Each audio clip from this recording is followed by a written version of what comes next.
Hi everybody, I'm Trudy, One Grounded Angel. This is the weekly angel card reading video for the week beginning Monday the 15th of October to the 21st on Sunday 2018. So hope you're all going okay with the Venus retrograde. I spoke about that last week. It was particularly volatile last week because there was the new moon in Libra, the sign ruled by Venus on Monday. So hopefully by now things are starting to settle down. Do be aware this alignment lasts 6 weeks up until November 16. So things may be a little topsy-turvy in your love life. You may be experiencing, because a retrograde's about the past, hence the name retro. So you may be experiencing memories from the past that are coming up, maybe about other relationships, not necessarily romantic. Things coming up. And even around money, Venus also rules money. So financial decisions, anything like that could be coming up for you. So just try to be in mind, this will pass. Everything will pass. So we'll start shuffling now and see what is going to come up for us this week.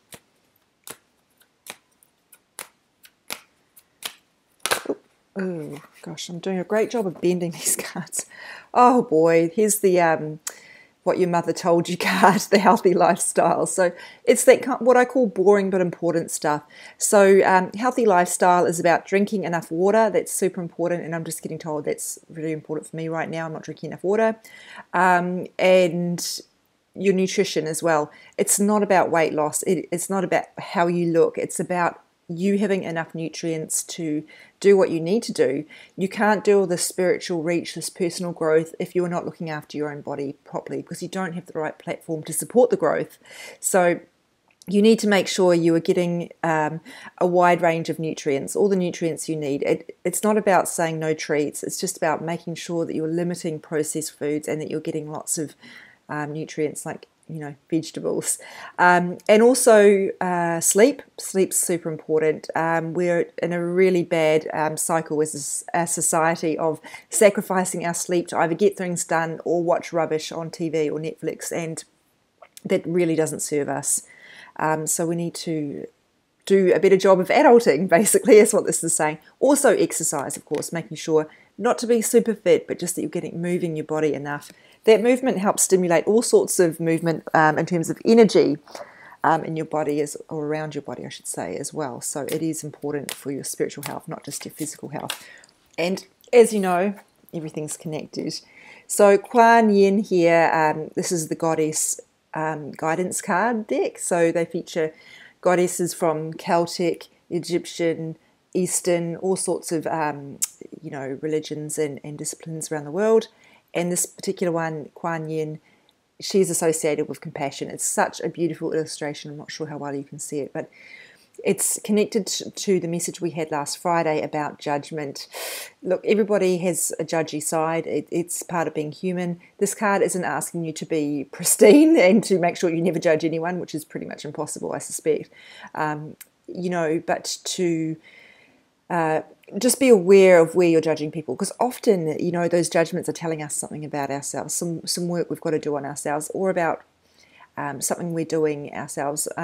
Louise Hay always says that when someone annoys you, it's because it reminds you of something that you do yourself. So if someone annoys you because they keep, interrupting you, perhaps maybe you're interrupting other people, or maybe you're not doing that, but maybe you're not allowing other people to speak in some way or to express themselves.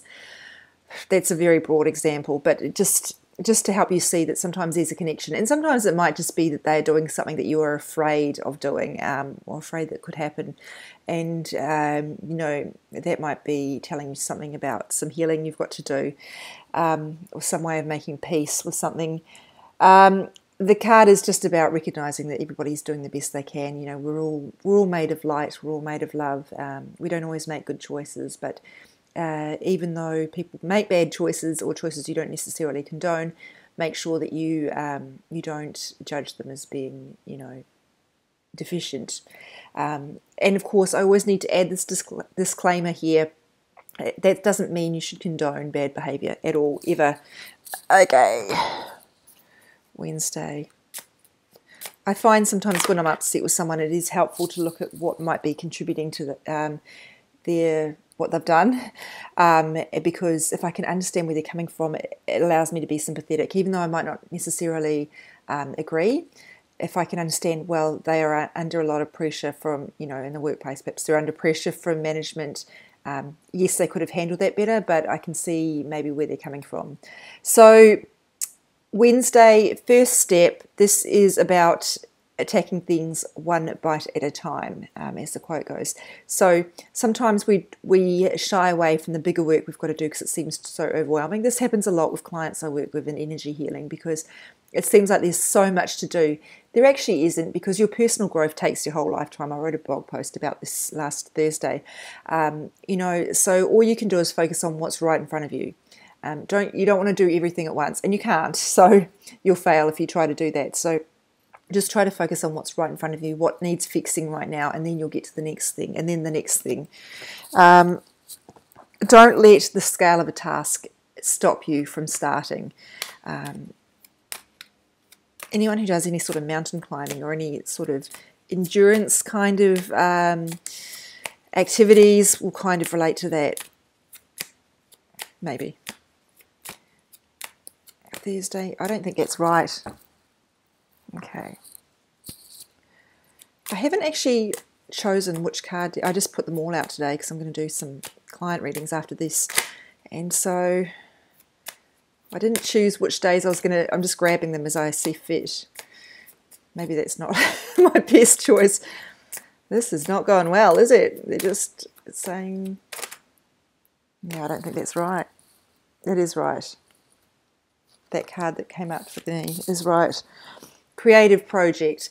So this is something I am going to focus on in my own life because I have realised I don't have a good creative outlet at the moment. Yes, I have my writing, but when you write professionally, it is difficult to allocate time to do that personally because it's a different kind of discipline.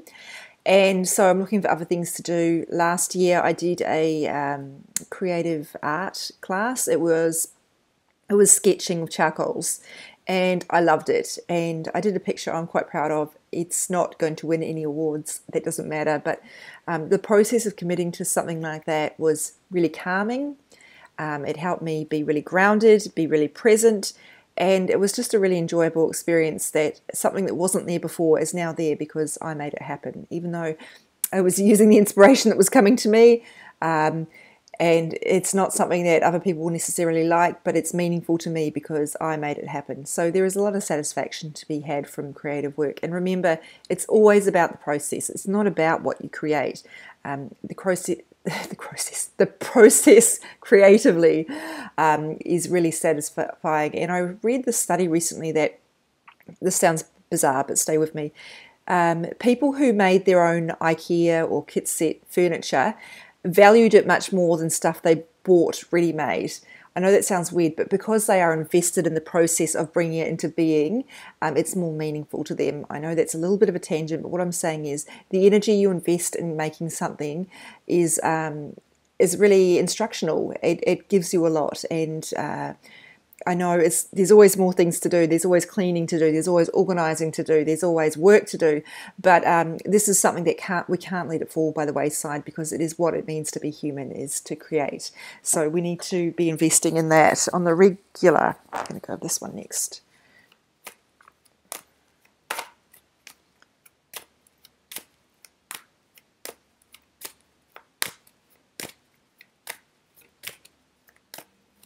Oh, okay. Forgiveness. This is a card I struggle with.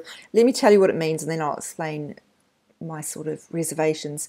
So forgiveness is about letting go, and it's about making sure we're not getting stuck on grievances or resentments, because when we do that, we don't allow the energy to flow, and we're keeping ourselves hostage. We're holding ourselves hostage, essentially, in the past by saying, I'm never going to get over this.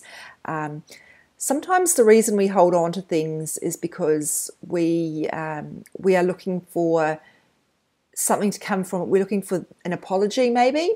We're looking for some sort of expression of understanding, that the person understood where we were coming from, the person accepts what they did, and we really hold on to this idea that will give us something, peace or vindication. Usually we're looking to be right. So you really have to pull apart, when you're looking at a past grievance, your own righteousness.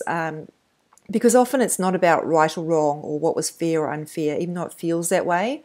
Often it's really just about understanding what it was there to learn, and letting go of that. Because sometimes we've got into these situations because we've made choices about the way we let people treat us, or perhaps it's because we have ignored our intuition that told us not to trust someone. And I'm not saying that makes it fair or right, but I am saying it's hard to learn the lesson if we're still so hung up on resenting that person for what they did. We don't want to, I'm not saying they should be let off the hook, but I am saying if you keep them on the hook, you're also keeping yourself on the hook, because you are holding shame and guilt, perhaps in some cases, depending on what's happened, of course, but you're also keeping yourself stuck. Love can't flow when we are holding ourselves in a state of resentment. That's a gross oversimplification, but there's still something to learn from that. I mean, I'm just throwing these ideas out there because it really depends so much on what you've been through and what's happened, and you guys need to take the meaning that's right for you. My reservations around this idea of forgiveness is that if what happened is connected to some core beliefs that you hold, some limiting beliefs, I'm not good enough for a healthy relationship perhaps, or some sort of wounding underneath that, say you've been hurt in some way by something else, or you've been so traumatized. I know that sounds like an extreme word, but bear with me. If you've been so traumatized by what happened, it's going to be very difficult for you to let go, because the ex that you're angry at is basically the same as all the other exes, because you have made the same mistakes the whole way through, or because there's something in there that needs healing, is what I'm trying to say. So just be aware that forgiveness is sometimes a bit too surface level. It's often not about what happened, it's about what happened underneath that. So we do need to do a bit of digging. Why it happened, what that says about us, where we're hurting, and what might need to be repaired and healed so that it doesn't repeat. Because if you can release that trapped energy around it, you can learn the lesson, and then you can actually move forward. It doesn't mean you'll ever, love the person again, or have a great relationship with them. I mean, it's just letting it go. Usually the person's already disappeared from your life if you're in this state anyway. But I am totally going off on a tangent here, but what I'm trying to say is, yes, forgive by all means. If you've got some forgiveness work to do it. And you can do that by meditations on YouTube. You can do it by asking the angels to help you. You can do it by writing a letter and then burning it if that's safe, or ripping it up. But if there is something really deep underneath that, and often if those sort of rituals aren't working for you, that means you've got some healing to do, and you might want to seek out an energy healer to help you with that, because sometimes it's really hard to unpick those kind of beliefs and those kind of contributing events. And sometimes they've happened in past lives. You guys know me, I'm big on past life stuff, and so of course I will always look to that. But we don't necessarily need to know what's happened in the past life to be able to fix it. We can just clear the energy. So Saturday, this is very pertinent to me in particular. Celeste is about moving. I'm about to move house, so this is great. It's about moving jobs, moving homes, moving even your office building, whatever it is, and just letting you know if that's happening for you or you're considering it, it's a good thing. So it's going to go well. I'm so happy to see this, I tell you. Now, it's saying that this will be a positive step for you and that things will change, but there's two things I want to say to that, and I will speak to you in a minute if you are not moving. So don't worry about that. Not everybody who sees this card has to move house. Nobody really wants to, do they? It's a bit of a pain. But what I would say is that be careful that you're not moving to escape something. I've done this before. I moved cities thinking that would fix things. It didn't, and it did. It put me in a situation where I could do the work I needed to do on myself, but that old adage of don't run away from your problems because they'll follow you is very true here. So if you are thinking about moving, make sure it is for the right reasons. There are opportunities in the new place, or you've outgrown the space, or it feels like the energy isn't right for you where you are right now. Now, if you're not moving, The move card is also about moving your body. So you can see a connection here with this one. So making sure you're moving your body more. Movement is also about getting to not necessarily the act of exercise, but going to a new place. So maybe you need to do a day trip to a new part of town and explore it. It's about asking you to get out and get moving and to not be stuck or stagnant right now. So however you perceive that message, whether you see it as being about exercise or whether you perceive it as being about needing to get out of your environment and do some exploring, whatever you trust your intuition, you'll know what's right for you. It could be all of these messages at once. There's no limit here. I'm going to go back to the Michael cards now. And I do say that to people often when I'm doing personal readings. There are multiple meanings. Trust the one that resonates for you. But it might also be all of them, and that's okay. So Sunday here, forgive yourself, you've done nothing wrong. Oh, I love it when the cards are so obvious. You cannot not see the pattern here. So I'm not going to repeat myself because you've all just listened to me explain in at great length my thoughts about forgiveness, why it's important and why it sometimes is not enough, and which doesn't mean you shouldn't do it at all, but which means there might be some work here you need to do. This card in particular does speak more about self-forgiveness. So I know I didn't really talk about that, but often we hold on to resentment over something because what am I trying to say here? We want to punish ourselves because we think that our own suffering is going to fix the situation in some way. I know it's not logical. So really look at letting yourself off the hook here, because even though you could have made a different choice, you didn't, and A, you can't change it, and B, maybe you needed to make that bad choice so you can learn the lesson. So sometimes the best way to get through something or to get over something is to look at the lesson and learn it, and then you can let it go. Now, I do in energy healing sessions often do a bit of work of releasing the energy that's limiting you around a situation so that you can absorb the positive messages or the positive lessons that have come out of it, because sometimes we get so stuck on the adverse effects that we can't see, well, this was a lesson for me to, to trust my intuition, or a lesson for me to make better choices around money, or to do more research, or I don't know, whatever it is. Of course, it's all individual. I heard an interesting comment on a podcast. I don't know if you guys listen to the Dear Sugar with the fantastic Cheryl Strayed and Steve Almond, and they talked about how it was the episode about grief. They talked about how often the reason we resent or we regret our actions around towards someone who has passed on is because it's a way of holding on to the memory and keeping them alive. So we wish you'd made that phone call or said we love them more, or we really hold on to those regrets and beat ourselves up about those choices, because it is a way of keeping their memory alive. It's not a healthy way.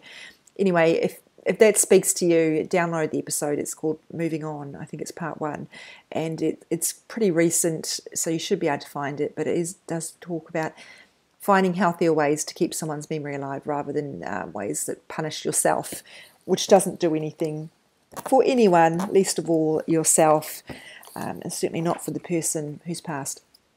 Okay, so forgiveness is obviously a big theme for the week, and I would take that larger and say healing is a big theme for the week.